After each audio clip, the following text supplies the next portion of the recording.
전도에 미련한 것이라는 제목으로 하나님의 말씀 나누고자 합니다. 우리 먼저 앞뒤 좌우로 함께 인사하겠습니다. 성령 충만하십시오. 성령 충만하십시오. 한 번 더 이렇게 축복하겠습니다. 주님의 이름으로 사랑합니다. 주님의 이름으로 축복합니다. 아멘. 오늘 이 밤에도 하나님의 신실한 그 은혜가 충만히 임할 줄 믿습니다. 6월 30일부터 7월 10일까지 인도네시아 단기 선교를 다녀왔습니다. 청년과 장년이 연합하여 함께한 귀한 사역을 감당했습니다. 우리 교회에서 잘 파송해 주셨고 또 성도님들의 물신양면 섬김과 무엇보다 기도로 함께해 주셔서 뜨겁고도 또 따뜻한 선교를 보낸 것 같습니다. 무엇보다 선교의 주체는 하나님이심을 이론으로 늘 듣고 나누고 고백했지만 이론을 넘어 눈으로 보는 시간이었습니다. 모든 것이 하나님의 은혜임을 고백합니다. 기도라는 것은 우리 하나님께서 우리에게 주신 특권입니다. 이 기도의 힘은 어떤 힘이 있냐 하면 현실을 넘어서게 하는 능력과 힘이 있습니다. 우리의 눈에는 상황과 환경이 또 그 현실이 너무나도 큰 힘의 논리입니다. 아마 어떤 것보다도 클 것 같습니다. 우리에게 주어진 현실, 상황 이런 것들은 너무나도 강력한 힘이죠. 그러나 기도하면 여전히 바뀌지 않는 상황 속에서도 우리의 눈은 하나님의 뜻과 하나님의 크심에 고정되게 됩니다. 이것이 기도의 힘이고 기도를 통해 우리의 마음은 땅에서 하늘로 고정되게 됩니다. 선교지에서 하나님의 크심에 우리의 눈이 고정되게 하는 상황들이 정말로 많이 있었습니다. 그 중에 하나를 말씀드리고자 합니다. 이번 인도네시아 선교는 창조부터 심판까지의 이야기가 담겨져 있는 전도지 약 70페이지 정도 됩니다. 그 전도지를 이 오지로 들어가서 사람들에게 복음을 전하는 것이 주된 사역이었습니다. 만약 저희가 이 70페이지의 전도지를 가지고 지금 종로 5가역에 가서 사람을 붙잡고 아마 복음을 전한다고 하면은 30초도 듣지 못할 겁니다. 근데 감사하게도 하나님이 복음을 받을 사람들을 준비시켜 주시고 마련해 주셔서 마음껏 선포하고 나누고 왔습니다. 그 70페이지를 다 읽으면 이제 한국 청장년들이 이제 복음을 읽고 그 옆에서 인도네시아 현지 분들이 통역해 주고 이 시간이 왔다 갔다 하면 30분에서 35분 됩니다. 그리고 이제 제스처가 크신 분들은 한 40분 정도 걸리고요. 록사도, 하양인, 따빈이라는 마을로 파송되기 전날에 있었던 이야기를 하고자 합니다. 저희는 김태한 선교사님이 계시는 사랑의 공동체라는 예배당에서 다음 날부터 시작되는 이 복음 전도에 필요한 물품들을 패킹하고 있었습니다. 저녁 8시쯤 되었던 것 같아요. 인도네시아에 온 지 이틀째 저녁 8시경 다른 선교사님께서 갑자기 1층으로 들어오시더니 저를 보고 지금 이민국이 들어왔으니까 어서 확 방으로 들어가라고 고개를 숙이면서 저한테 얘기하는 거예요. 저는 이게 도대체 무슨 일인지 몰라서 주의 있게 들었는데 앞불싸 이제 1층의 문 앞에 보니 경찰차와 같은 큰 차가 대기하고 있었고 분위기가 심상치가 않았습니다. 그래서 그 사실을 상황을 파악한 이 놀란 청년들은 모두가 다 방으로 뿔뿔이 흩어지게 되었습니다. 이 이민국에서 나온 사람들은 이어서 선교사님과 면담을 하러 올라갔고 저희는 모두가 놀라고 두려운 마음으로 방에서 창문으로 힐끔힐끔 볼 수밖에 없는 상황이었습니다. 여러분 상황이 좀 이해가 되시나요? 아마 이게 직접 정서적인 반응을 하기는 어려울 텐데 저희가 낯선 곳에 갔고 갑자기 복음 전도하기 전날인데 이 경찰차와 같은 차가 와서 여권을 가져가려고 하고 막 조사를 하려고 하는 거예요. 저희가 왜 더 두려웠었냐면 올해 초에 3월경이었나요? 그때 다른 교회에서는 선교를 시작한 지 3일 만에 이민국에 의하여 종료되었다고 했습니다. 선교가 중단되었다고 하니 저희가 너무나도 불안할 수밖에 없었습니다. 시간이 계속 흐르는데 저희는 어떻게 했어야 될까요? 네, 감사합니다. 방에서 기도하기 시작했습니다. 기도. 저와 전도사님 또 팀장님 각 방에 돌며 함께 기도하면서 그 시간들을 잘 극복하고자 했습니다. 무엇보다 저희들의 힘으로는 할 수가 없는 일이다 보니, 이 통제할 수가 없는 상황이다 보니 너무나도 두렵기도 하고 무력감을 느끼기도 했습니다. 그래서 30분, 1시간이 흘렀을 즈음에 제가 방으로 곳곳 들어가면서 조심조심 들어가 보면 1층부터 3층까지 있었거든요. 근데 3명이 있는 방도 있고 또 9명이 있는 방도 있고, 이 상황을 설명해주고 함께 기도하는데 그때만큼 간절했을 때가 없는 것 같아요. 그리고 어떤 방에서는 놀랍게도 들어가 보니 이 2명이 세상 평안하게 잠을 자고 있는 거예요. 믿음이 너무 좋은 거죠. 지금 시선과 눈이 하나님의 크심에 고정되어 있는 친구들이었습니다. 그 모습을 보면서 오늘 밤 모두가 이렇게 잤으면 좋겠다라는 생각이 문득 들었습니다. 누군지는 얘기하지 않겠습니다. 이 상황이 1시간 20분 정도에 종료가 되었고 안도의 한숨, 박수, 감사하게도 아무 탈 없이 마무리가 되었습니다. 왜냐하면 일단 사역을 진행하지 않았기 때문에, 사역을 진행한 게 없기 때문에 문제될 것이 없었습니다. 그래서 이제 이러한 첫날부터 여러 가지 일들이 있으니 하나님의 크심을 의지할 수밖에 없었고 우리들의 자금을 볼 수밖에 없었습니다. 정말 어떻게 할 줄 모르는 그 무력감, 두려움이 있었습니다. 그러나 이 신앙생활이라는 것은 해석이지 않습니까? 돌아와서 생각해 보면 이 시간이 너무 감사합니다. 이 시간 속에서 그 많은 인원들이 한마음 한뜻 되어 기도하게 되었고 또 하나 되게 하셨으며, 또 복음전도 사역이 얼마나 어려운 건지를 좀 체감했던 것 같아요. 오늘 밤만 넘기게 해달라고, 내일 이거 준비했던 거 잘하고 싶다고. 그리고 그 전도 사역에 앞서 마음의 전의를 불태우시는 그런 시간이기도 했으며, 무엇보다 하나님이 이 선교의 주체이심을 깨닫게 하는 시간이었다는 사실입니다. 선교의 주체는 하나님이신 줄로 믿습니다. 하나님께서 부르셨고 하나님께서 인도하시고 하나님께서 이루십니다. 그것을 첫 시간부터 보게 되었습니다. 그리고 이 사건 이후로 12개의 조로 나뉘어 복음을 전했습니다. 복음 자체의 능력이 있어서 이 많은 사람들이 예수님을 영접하는 것을 보며 생각한 것이 있습니다. 하나님의 말씀은 인간의 지혜를 넘어서고 또 복음은 미련해 보이고 딱딱해 보이고 고리타분해 보이나 매이지 않는구나. 능력이 있다는 사실입니다. 그 능력을 생각하시며 오늘 말씀을 나눠보고자 합니다.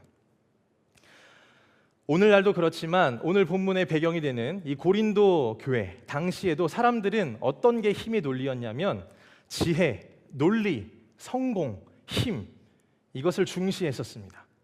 강해야 살아남는다. 그리고 또 이겨야 가치가 있다. 무엇보다 이런 생각이 팽배했습니다. 합리적이어야 믿을 수 있다. 이러한 사고방식이 지배했던 시대적 배경이었습니다. 세상은 항상 지혜와 논리를 우선시합니다. 고대 헬라 세계에는 철학의 중심이었고 또 고린도는 지성과 웅변의 도시였습니다. 그런데 그들에게 십자가는 너무나도 모순적이고 어리석은 이야기였습니다. 신이 사람의 모습으로 와서 아무 힘도 쓰지 못하고 십자가라는 이 수치스러운 틀, 죄인의 형틀에 갇혀 죽는다는 게 이해가 되지 않고 너무 비합리적이었던 것입니다. 그래서 십자가는 당시 문화로 보면 패배와 실패의 상징이었습니다. 그러나 사도 바울은 분명히 말합니다. 오늘 21절의 말씀인데 제가 읽어보겠습니다. 하나님의 지혜에 있어서는 이 세상이 자기 지혜로 하나님을 알지 못함으로 하나님께서 전도에 미련한 것으로 믿는 자들을 구원하시기를 기뻐하셨도다. 하나님은 인간의 이성으로는 결코 그분을 알 수 없도록 하셨습니다. 왜 그럴까요? 인간이 자신을 자랑하지 못하게 하시려는 것입니다. 여러 가지 이유가 있겠지만 하나님의 길은 언제나 인간의 계산을 뛰어넘습니다. 그래서 저희가 머리를 아무리 굴려봐도 하나님보다 더 나은 역사와 능력을 나타낼 수도 없고 특별히 성령의 역사도 흉내낼 수도 없습니다. 저희가 항상 성령님보다 앞서고 있는지를 생각해보고 피드백해 볼 필요가 있습니다. 하나님의 길은 언제나 인간의 계산을 뛰어넘기 때문입니다. 인간은 늘 말합니다. 강한 자가 이긴다. 높은 자가 옳다. 똑똑한 자가 진리다. 그런데 하나님은 전혀 반대의 방식으로 구원을 이루셨습니다. 권력이 아니라 겸손함으로, 그리고 칼이 아니라 사랑으로, 그리고 어떤 폭력이나 논리, 싸움이 아니라 인내, 희생으로 구원을 이루셨습니다. 이것이 바로 세상의 지혜로는 도저히 이해할 수 없는 하나님의 지혜입니다. 우리 하나님은 그 십자가를 통해 죄와 죽음을 이기고 구원의 길을 여셨다는 것이 복음의 핵심입니다. 만약 구원이 똑똑한 사람이나 또 착한 사람만 받는 거였으면 우리는 전부 자격 미달입니다. 하지만 하나님께서는 십자가를 통해 누구든지 믿기만 하면 구원을 받을 수 있는 길을 여셨습니다. 그래서 십자가는 약한 자도, 어리석은 자도, 죄인도 살릴 수 있는 하나님의 완전한 지혜이자 능력인 줄로 믿으시길 바랍니다. 오늘날에도 복음을 비이성적이라고 여기는 이들이 많이 있습니다. 그 가운데서 사도 바울은 그 모든 세상의 기준과 반대되는 말을 오늘 18절에서 말씀합니다. 십자가의 도가 멸망하는 자들에게는 미련한 것이요 구원을 받는 우리에게는 하나님의 능력이라. 이렇게 이야기합니다. 왜 세상은 십자가를 미련하다고 보고 우리는 능력으로 바라봅니까? 오늘 우리는 이 질문 앞에 서야 합니다. 십자가는 당시 로마 시대의 최악의 사형 방법이었습니다. 번제자, 그리고 반역자, 노예들이 받는 수치의 형벌이었습니다. 그리고 우리가 신명기 21장 말씀에 보면 잘 나와 있습니다. 하나님으로부터 저주를 받은 자들이 나무 위에 달린다고 얘기하고 있습니다. 그러니 십자가에는 저주가 쏟아지는 자리였습니다. 그런데 이 십자가에 하나님의 아들이 달리셨다고 하니 세상은 곧장 얘기하는 겁니다. 하나님이라면서 왜 그렇게 약하게 죽냐고. 진짜라면 왜 힘을 못 쓰는 거냐고. 합리적이지도 효율적이지도 논리적이지도 못한 십자가는 인간들의 지혜로는 미련해 보였습니다. 그러나 오늘 성경은 정확하게 말합니다. 이것이 바로 멸망하는 자들의 시선이라는 말입니다. 자기 기준에 맞지 않으면 버리고 하나님의 방식이 이해되지 않으면 무시하는 것입니다. 사랑하는 여러분, 우리가 신앙생활할 때 하나님의 속성을 다 이해할 수는 없지만 그럼에도 불구하고 우리에게 주어진 말씀 앞에 이해되지 않는 영역은 이해되지 않는 영역으로 두고 믿음으로 받아들이면 되는 것입니다. 우리가 선택적으로 하나님을 믿는 것이 아니라 전적으로 하나님을 믿어야 합니다. 그런데 이해되지 않는다고 하나님의 말씀을 떠나거나 내 기준에 맞지 않으면 버리고 내 신념과 다르다고 하나님을 무시하거나 미련하다고 생각하면 안 될 것입니다. 그거는 바로 멸망하는 자들의 시선입니다. 그렇다면 왜 십자가가 하나님의 능력일까요? 예수님은 죄 없으신 분이 우리의 죄를 대신 지고 죽으셨습니다. 그분의 죽음은 단순한 순교가 아니라 대속의 죽음이었기 때문에 능력이 있습니다. 저는 종종 이런 얘기를 합니다. 아무리 유명한 인플루언서든 아이돌이든 정치인이든 어떤 유명한 가수이든 나를 위해 1만 번 죽어도 나의 죄를 사할 수 있는 권세와 능력이 없다고 얘기합니다. 누구만이 우리의 죄를 사하실 수 있죠? 예수님만이 그리하실 수 있습니다. 더불어 우리 예수님께서는 이 땅에 내가 혼자 있다 할지라도, 혼자 있었다 할지라도 십자가 지러 오실 분이라는 사실입니다. 우리는 이 예수 그리스도의 십자가, 그 사랑 앞에 이 은혜 말고는 쿨하게 살 수 있는 사람이 아무도 없습니다. 이 은혜 안에서 우리의 존재를 발견할 수 있고 이 은혜 안에서 우리의 정체성을 확립할 수 있습니다. 다른 거는 우리의 정체성을 세워줄 수가 없습니다. 세상이 주는 평화는 너무나도 휘발성이 강하고 그리고 금방 사그라듭니다. 그러나 우리 예수님이 주시는 그 평안과 정체성은 온전하고 완전하고 능력이요 힘이 있는 줄로 믿습니다. 그게 바로 우리 십자가에서 주는 약속입니다. 이 복음이 주는 약속 때문에 우리는 웃을 수 있고 살아갈 수 있고 넘어져도 일어날 수 있는 것입니다. 예수님이 우리를 위해 십자가에서 죽으시고 그 결과 우리는 죄에서 자유함을 얻었고 죽음을 넘어 부활의 소망을 갖게 되었고 또 하나님의 자녀가 되었습니다. 십자가의 도가 멸망하지 않게 하시길 바랍니다. 사단이 휘몰아쳐도 십자가를 놓으면 안 됩니다. 이 사단이 역사하는 방식이 세 가지입니다. 항상 첫 번째는 거짓말, 두 번째는 이간질, 세 번째는 두려움입니다. 거짓말, 이간질, 그 다음 뭐라고요? 두려움입니다. 이 세 가지의 프레임과 이 방식을 가지고 항상 우리의 존재 가치를 흔듭니다. 우리의 의와 가치를 무너뜨리고자 합니다. 그래서 우리가 이 예배를 왜 잘 드려야 되냐면 이 예배를 통해서 우리는 우리의 의와 가치를 회복할 수 있기 때문입니다. 이 예배가 이 세상을 거슬러 올라갈 수 있는 강력한 힘의 원천이자 힘의 능력이 되는 곳입니다. 그래서 이 예배 안에서도 우리가 붙잡아야 할 것은 십자가입니다. 사단이 우리를 갈기갈기 찢어 삼키려 할지라도 우는 사자와 같이 우리에게 역사할지라도 십자가는 놓으면 안 됩니다. 사단은 항상 우리에게 거짓말, 이간질, 두려움 이 세 가지로 역사합니다. 그러나 어떻게 우리를 하나님의 사랑에서 끊겠습니까? 끊을 수 없습니다. 왜냐하면 십자가를 목숨 걸고 붙들고 있는데 두려워할 필요가 없습니다. 십자가를 목숨 걸고 붙들고 있으면 이 세 가지는 무능력하고 두려움도 사라집니다. 사람 말고 사단 말고 하나님만 두려워하시길 바랍니다. 그래서 믿는 자에게 어떻게 하나님의 능력이 되냐 하면 그 십자가는 우리를 위한 대속적 십자가이기 때문에 그리고 우리가 그 십자가를 굳건히 믿기 때문에 그 믿는 자에게는 하나님의 능력이 강력하게 임하시는 줄로 믿으시기를 바랍니다. 사실 예수님을 믿는 것의 핵심은 십자가를 어떻게 이해하느냐에 있습니다. 이것이 믿음의 확실한 증거입니다. 예수님을 믿는다는 것은 교회 생활이나 도덕적 행위가 아닌 십자가 사건에 대한 확고한 이해와 믿음에 있습니다. 우리 목 앞에 십자가 목걸이가 있어도 십자가 신앙을 대변해 줄 수는 없습니다. 우리 앞에 있는 이 액세서리의 목걸이보다 더 중요한 것은 우리 등에 십자가가 있느냐입니다. 이 십자가에 대한 온전한 이해와 믿음, 그것만이 우리가 온전히 예수님을 잘 믿는 거고 우리에게 능력이 됩니다. 십자가 사건이 무엇입니까?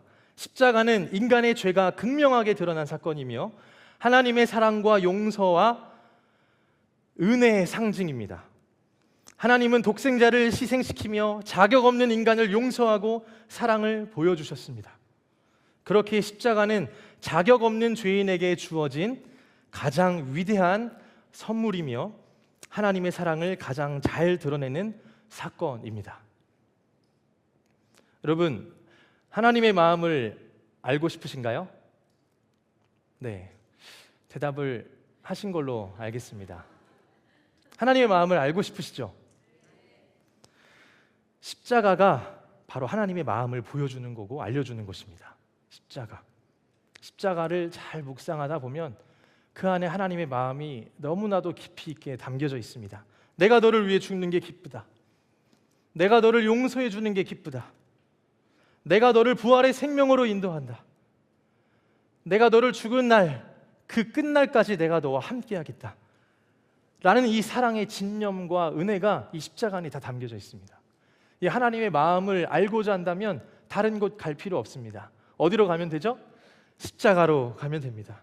하나님께서 우리에게 해주고 싶은 말들이 다 십자가에 있습니다. 그러므로 십자가를 깊이 묵상하는 우리 성도님들 되시길 주님의 이름으로 축복합니다. 오늘도 우리를 바라보실 때 우리 하나님께서는 이 십자가라는 필터로 우리를 바라보십니다. 이 십자가의 필터가 없으면 이 십자가의 필터를 제외하고 우리를 보면은 이 누구도 이 죄인이라는 프레임에서 벗어날 수가 없습니다. 그러나 십자가라는 필터를 끼우고 우리를 바라보시기 때문에 우리의 존재가 어떻습니까? 죄인이 아니라 의인이고 그리고 우리는 존귀하고 보배로운 자녀라는 사실입니다. 부디 지치고 힘들 때마다 십자가를 바라보시며 십자가 안에 있는 나를 보시고 십자가에서 우리를 위해 말씀하시는 그 하나님의 마음을 꼭 붙잡으시고 은혜로 승리하는 여러분 되시길 바랍니다. 그래서 오늘 권면하고 싶은 세 가지의 내용을 기억해 주시면 좋겠습니다. 첫 번째입니다. 한번 따라해 보겠습니다. 십자가를 부끄러워하지 마십시오. 사람들은 화려한 논리, 또 감동적인 감정만을 추구하는 경향이 있습니다. 그런데 하나님의 능력은 십자가 그 자체에 있습니다. 히브리서 12장 2절에 이런 말씀이 있습니다. 제가 읽어보겠습니다. 잘 아시는 말씀인데, 믿음의 주요 또 온전하게 하시는 이인 예수를 바라보자. 그는 그 앞에 있는 기쁨을 위하여 십자가를 참으사 부끄러움을 개의치 아니하시더니 하나님 보좌 우편에 앉으셨느니라. 예수님께서도 우리를 살리시기 위해 달리시는 수치, 그리고 핍박, 부끄러움을 개의치 않으셨습니다. 그런데 우리가 왜 부끄러워합니까? 예수님도 우리를 부끄러워하지 않으셨는데, 우리를 살리시기 위해 우리도 십자가를 부끄러워하면 안 됩니다. 예수님이 오늘날 너무 손님 같아요. 주인이 아니라 어떤 들러리, 방청객 수준으로 우리가 모실 때가 종종 있습니다. 그러나 우리 예수님은 이 예배와 그리고 이 교회와 그리고 이 땅과 나의 삶의 주인인 줄로 믿습니다. 예수님만이 창조자요 구원자요 심판자이심을 믿으시길 바랍니다. 이 십자가를 부끄러워하지 않고 그 안에서 발견된 정체성으로 살아갈 때 여러분, 우리는 생각보다 꽤나 많은 두려움들을 대적할 수 있습니다. 십자가를 부끄러워하지 않는 만큼 두려움을 대적할 수 있는 것 같아요. 자랑하는 만큼 기쁨도 배가 되는 것 같습니다. 찬양 중에, 찬송가 중에 이런 찬송가가 있습니다. 제가 한번 불러보겠습니다. 갑자기 생각이 안 납니다. 음이 십자가 단단히 붙잡고, 알 것 같습니다. 십자가 단단히 붙잡고 날마다 이기며 나가세. 머리에 면류관 쓰고서 주 앞에 찬양할 때까지 예수는 우리를 깨끗게 하시는 주시니 그의 피 우리를 눈보다 더 희게 하셨네. 아멘. 십자가 단단히 붙잡고 날마다 이기며 나아가시길 바랍니다. 우리가 늘 같은 이야기를 듣고 똑같은 이야기를 듣는 것 같은데 늘 새롭고 우리에게 힘이 되는 것은 그게 바로 십자가의 능력이기 때문입니다. 날마다 들어오도 새롭고 날마다 듣고 의지할 때마다 새롭고 능력이 됩니다. 그래서 너무 감사해요. 십자가에 휘발성이 없어서 감사해요. 십자가의 영원한 안식과 능력이 있어서 너무나도 감사한 겁니다. 그 십자가의 보혈이 우리를 깨끗게 하시고 그의 피가 우리를 눈보다 더 희게 하실 줄로 믿으시길 바랍니다. 갈라디아서 6장 14절에 이런 말씀이 있습니다. 그러나 내게는 우리 주 예수 그리스도의 십자가 외에 결코 자랑할 것이 없으니 그리스도로 말미암아 세상이 나를 대하여 십자가에 못 박히고 내가 또한 세상을 대하여 그러하니라. 십자가를 자랑하시는 여러분 되시길 바랍니다. 그리하여 이 교회라는 곳이 이 십자가 신앙, 십자가의 사랑을 환기시켜주는 공동체가 되어야 합니다. 이 교회에 와서 세상에 있는 썩어질 것들에 대해서 논하고 이야기하는 것이 아니라, 사람을 위해하려는 말을 하는 것이 아니라 사람을 살리는 얘기를 하고, 누군가가 지쳐있고 낙심하고 무너져가고 있으면 십자가 안에 있는 사랑과 은혜로 서로를 환기시켜주는 겁니다. 서로의 기도 제목을 물어보고 그 사랑 안에서 환기시켜줄 때 우리가 온전히 십자가의 능력과 은혜를 매 순간 경험할 줄로 믿습니다. 두 번째입니다. 따라해 보겠습니다. 전도의 사명을 다시 붙잡으십시오. 우리의 말이 부족하고 어눌해 보여도 이 복음을 전할 때면 도와주시는 분이 계십니다. 누구시죠? 네, 성령님이 도와주세요. 십자가는 죄와 죽음을 이기는 힘이고 영원한 생명과 부활의 능력을 제공하는 가장 강력한 지혜와 힘임을 하나님이 인쳐주셨습니다. 그런데 이 이야기를 전할 때마다 꼭 도와주시는 분이 계십니다. 성령님이십니다. 우리가 전도할 때 미련해 보이고 능력이 없을 것 같고 미리 결과를 내 생각과 판단으로 선점해서 안 될 것 같으면 미루고 하는데 이번 선교 때 확실하게 경험한 것 같습니다.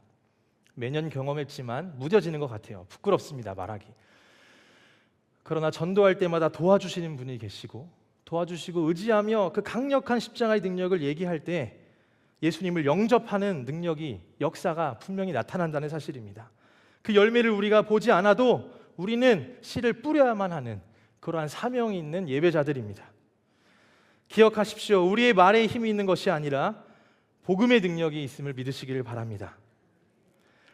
이번 인도네시아 땅에서 복음전도 사역 마지막 날입니다. 토요일이었는데 그때 복음을 전했을 때 이 두 명의 자매가 기억이 납니다. 한 자매와 그 어머니였습니다. 이 12개의 조의 청년들의 소식들을 들어보면 많은 간증들이 있고 많은 영접한 일들이 정말 감사하게 많이 있는데 저는 1조였습니다. 그래서 1조의 얘기를 할 수밖에 없는데 한 자매와 그 엄마가 이 복음에 대한 소식들을 듣고 나서 울면서 이런 얘기를 했어요. 이런 성경의 이야기를 태어나서 처음 들어봤다고. 처음 들어봤고 그리고 예수님을 영접했다라는 그 사실이 너무나도 감격스럽다고. 그래서 우는 모습을 보았습니다. 눈물을 흘리는 그 눈물은 하나님께서 주시는 눈물인 것만 같았습니다. 성령님께서 일하고 계심을 직접 목도하게 된 것이죠. 우리에게는 능력이 없지만 하나님께서 능력이 있음을 믿으시고 성령님께서 앞장서셔서 이 요한복음 14장에서 16장 말씀에 보면 보혜사 성령님의 기능이 어떻습니까? 가르치시고 깨닫게 하시고 생각나게 하시고 예수님을 증언하시고 죄와 의에 대하여 심판에 대하여 얘기하시는 분 아니십니까? 그리고 성령님께서는 말할 수 없는 탄식으로 우리를 위해 친히 기도하고 계신다고 하셨습니다. 그러니 우리에게 주어진 전도의 사명을 다시 붙잡으시길 바랍니다. 오늘날의 삶이 너무나도 녹록치 않아서 우리의 신앙을 붙잡는 그것도 되게 힘든 일이지만 그럼에도 불구하고 우리 주변에 있는 기신자 또는 태신자, 초신자 그리고 많은 사람들 앞에 복음을 전하고 또 때에 따라 복음을 삶으로 나타내는 삶이 그 전도자의 사명이 우리 안에 불일 듯 일어나길 주님의 이름으로 축복합니다. 이것은 저의 말이 아니라 마태복음 28장 19절 20절에 있는 우리 예수님의 지상 명령이기 때문입니다. 세 번째입니다. 따라해 보겠습니다. 세상의 지혜보다 하나님의 말씀을 붙드십시오. 세상이 볼 때에는 복음은 미련한 것입니다. 그러나 하나님은 세상이 보기엔 약하고 미련한 방식으로 가장 크고 강한 구원을 이루셨습니다. 그래서 우리는 무엇을 봐야 되냐면 미련한 것에 집중하면 안 되고 아쉬운 것에 집중하면 안 되고 하나님의 크심에 집중해야 됩니다. 이 선교를 하다 보면 아쉬운 것 그리고 부족한 것에 초점을 맞추게 됩니다. 더 잘할 수 있는데 그 마음도 이해가 갑니다. 그러나 이 아쉬운 걸로 선교를 온전히 정의할 수가 없습니다. 반대로 최고로 기쁘고 온전한 것, 잘한 것 또 그것만으로도 선교를 온전히 정의할 수는 없습니다. 선교는 하나님께서 정의하는 것이지 우리가 온전히 정의할 수가 없습니다. 우리는 그저 도구로서 미랄로서 하나님의 미션을 행했냐 안 했느냐 그리고 내 안에 예수님의 말씀이 있었냐 없었느냐 예배자로 섰냐 안 섰냐 그 질문 앞에 성실하게 대답하면 됩니다. 그래서 우리가 바라봐야 할 것은 미련한 것에 집중하거나 아쉬운 것에 집중하는 것이 아니라 또 불가능성에 집중하는 것이 아니라 하나님의 크심, 역전하시는 하나님, 유능한 분이 아니시고 전지전능하신 하나님, 그분에게 집중해야 할 줄로 믿습니다. 세상의 소리에 귀 기울이면 하나님의 소리가 너무나도 작게 들립니다. 우리 사람의 마음이 잘 바뀌지 않는 이유가 무엇이냐 하면 이 하나님의 말씀의 능력이 미약해서가 아닙니다. 생각보다 우리 마음 가운데, 우리 생각 가운데 하나님의 말씀이 너무나도 작게 들어오기 때문입니다. 하나님의 말씀을 붙드시길 바랍니다. 세상의 지혜보다 하나님의 말씀을 붙드는 것입니다. 그렇게 하나님의 말씀을 붙드는 자들은, 그리고 그 믿음을 가진 사람들에게는 그 십자가가 지금도 능력으로 작용합니다. 우리의 삶이 힘들어서 끝까지 가다 보면 때에 따라 끝날 것만 같고 죽을 것 같아요. 예수님의 십자가도 그랬습니다. 그런데 예수님은 그 십자가에서 뭐라고 얘기하셨습니까? 죽기 직전에 실패했다, 이제 죽었다, 이렇게 얘기하신 게 아니라 다 이루셨다고 얘기하셨습니다. 그 후에 부활의 생명이 임하였습니다. 새 생명의 능력으로 역사하셨습니다. 우리의 삶의 여정도 마찬가지입니다. 비록 녹록치 않는, 또 때에 따라 죽을 것만 같고 힘들고 상황이 어려울지라도 우리 또한 십자가를 끝까지 붙들고 나아가시길 바랍니다. 언젠가 다 이루었다라고 고백할지가 언제인지 모르겠지만 우리가 하나님 앞에 정직하게 서 있다면 하나님께서 아시고 이후에 부활과 그 생명의 능력으로 새로운 길을 여시고 채워주실 것입니다. 그 구원의 능력을 의심하지 마시고 나아가실 바랍니다. 십자가에는 능력이 있습니다. 그 십자가는 우리에게 구원을 주시는 천국의 문을 허락하시는 열쇠이기도 하지만 우리가 이 땅 가운데 십자가를 붙들며 나아갈 때 또 다른 은혜가 있는데, 우리의 안 좋은 감정으로부터도 구원해 줄 수 있는 것이 십자가입니다. 십자가가 천국행 티켓을 끊어주는 어떤 그 능력만 우리에게 부여해 주는 것이 아니라 십자가를 붙들고 나아갈 때에 우리 안에 있는 연약함과 완악함이 보이기 시작하고 발견되기 시작하고 해방되기 시작하고 구원이 임하기 시작합니다. 그러니 부디 오늘 우리가 기도하며 나아가실 때에 십자가의 능력을 과소평가하지 마시고 똑같은 이야기라고 그 능력 안에 거하셔서 나의 존재를 해석해 주시고 붙드시는 그 능력 안에 거하시길 바랍니다. 설교를 마무리하겠습니다. 인도네시아 땅 이야기를 마지막 하려고 하는데, 인도네시아 땅은 일단 무슬림이 90% 이상이고 기독교인들, 개신교가 7%밖에 없었습니다. 그래서 굉장히 대학생들이나 이런 사람들도 등록금, 장학금 이런 것들 혜택이 주어지지 않습니다. 개신교들한테는 가지 않고 대부분 무슬림에게 가요. 그리고 기독교인들이 출세하려면 출세할 수가 없기 때문에 무슬림으로 개종하는 경우가 종종 있다고 합니다. 그러니까 문화, 정치, 경제 많은 부분에서 무슬림이 장악하고 있다는 것입니다. 그리고 그곳에서 있다 보면 하루에 몇 번이고 무슬림의 기도가 울려 퍼집니다. 근데 제가 느낀 것은 이 인도네시아 땅은 보여지는 영적 싸움이 있는 것 같습니다. 항상 보여요.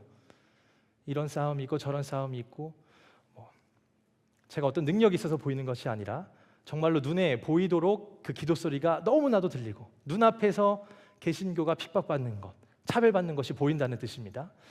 그런데 이 영적 싸움의 차원이, 저는 한국은 더 고차원이라고 생각해요. 왜냐하면 한국에서는 이 영적 싸움이 잘 보이지가 않기 때문입니다. 이 한국이라는 이 도시가 굉장히 효율성과 또 편리성 이런 것들에 굉장히 노출되어 있기 때문에 편안함과 안락함에 붙여 이 사단의 역사는 잘 보이지가 않는 것 같습니다. 그래서 더 위험한 것 같습니다. 우리가 잘 분별해야겠습니다. 분별하는 능력이 어디 있습니까? 십자가에 있습니다. 십자가에서 예수님을 붙잡으시고 이 시대를 본받지 말아야 할 것들을 잘 분별하시며, 그리고 이 한국에서의 삶도 또 선교의 여정도 계속해서 진행되는 것이니 우리가 십자가의 능력으로 승리하는 우리 모든 성도님들 되시길 주님의 이름으로 축복합니다. 우리 시간 함께 찬양하시면서 말씀에 결단하며 기도하도록 하겠습니다. 오늘 찬양은 주님 내가 여기 있사오니라는 찬양입니다.